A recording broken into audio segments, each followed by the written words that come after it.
Bonjour, je vous raconte un peu mon histoire pour me présenter, c'est le plus simple. Chez moi, tout a commencé par des rêves. Voilà, ça fait un paquet d'années que je rêve, que j'ai la capacité à pouvoir me souvenir de mes rêves et que je constate qu'il y a des informations qui me sont données dans mes rêves qui sont très très pertinentes, parfois prémonitoires, pour moi, pour mes proches. Euh, Voilà, mais jusque-là, ça c'était, on va dire, plutôt normal. En tout cas pour moi, ça me paraissait pas complètement anormal.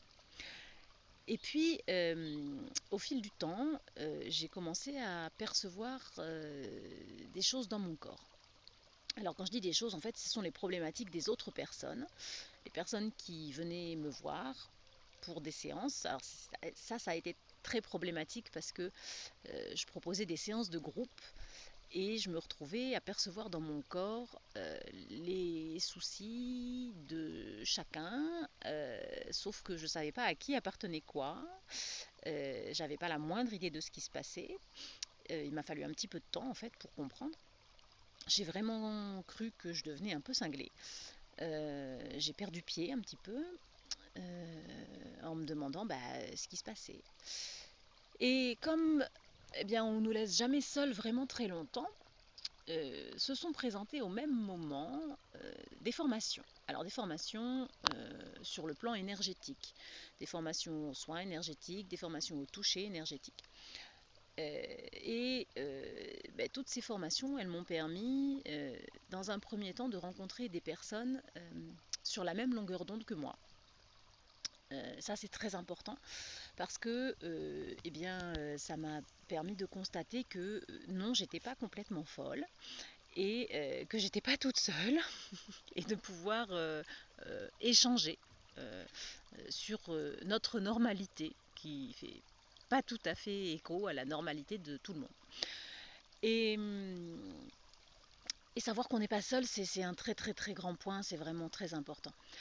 Et puis, ça m'a permis d'apprendre à canaliser tout ça. Voilà, parce que c'est bien joli hein, qu'on nous donne des capacités, mais si on ne sait pas quoi en faire, ni comment les utiliser, c'est plutôt apparenté à des handicaps que autre chose, alors que vraiment c'est un cadeau. Je vous assure, c'est un cadeau. Et donc, voilà, je me suis mise à pouvoir travailler vraiment tout ça, à l'intégrer. Et quand ça a été suffisamment intégré, s'est mis en place de l'écriture intuitive. Alors, on va l'appeler écriture intuitive, écriture spontanée, écriture automatique, je ne sais pas quoi encore. Appelez-le comme vous voulez. Moi, ce que je peux vous dire, en ce qui me concerne, c'est que quand je m'installe dans un endroit calme et sacré, que je me connecte, j'ai une petite voix qui vient et qui me parle et qui me fait écrire des choses. Alors, là encore, je vous avoue que j'ai douté de savoir si c'était moi qui étais encore un petit peu plus cinglée.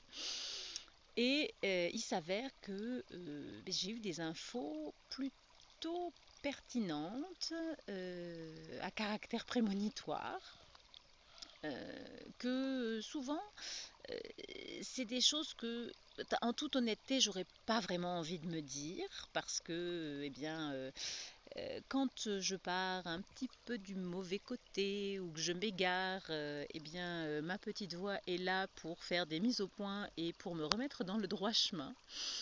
Et que, en toute honnêteté, on se fait pas des sermons tout seul comme ça pour se remettre dans le droit chemin. Et voilà, et j'ai appris à écouter cette petite voix, j'ai appris à faire avec cette petite voix, et cette petite voix, souvent, elle me donne des messages qui sont vraiment universels, qui peuvent faire tellement de bien à tellement d'autres personnes.